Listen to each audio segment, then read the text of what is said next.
You found the perfect influencer. Great. But what happens after the first email?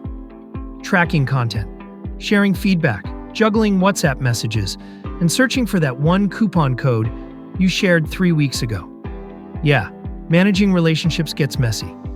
That's why we built relationship management inside Impulse to help you stay on top of it all, without losing your mind. Start by heading to My List and selecting an influencer profile.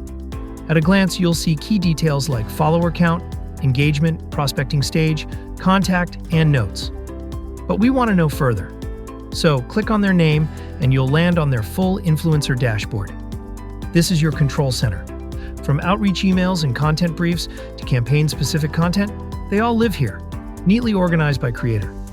Now look to your right. There's a handy form section where you can add or update things like influencer contact details, social media handles, or campaign-specific coupon codes. Need to add more details? Click Add Details to open up another form. Click Add Categories, and it'll take you to a data management screen where you can tailor what's stored in each influencer's profile.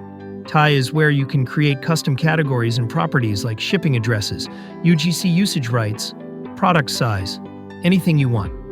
Back on the dashboard, there's also an activity log, a running list of every action you or your team has taken. You can easily add updates here, like call notes, content approvals, or payment status. And if you're working with a team or a client, just click Share to send them the influencer's dashboard. They'll see everything without needing a login. Managing influencer relationships doesn't have to mean digging through spreadsheets and chasing updates. With Impulse, everything lives in one place, from the first pitch to the final post. Visit www.impulse.ai today.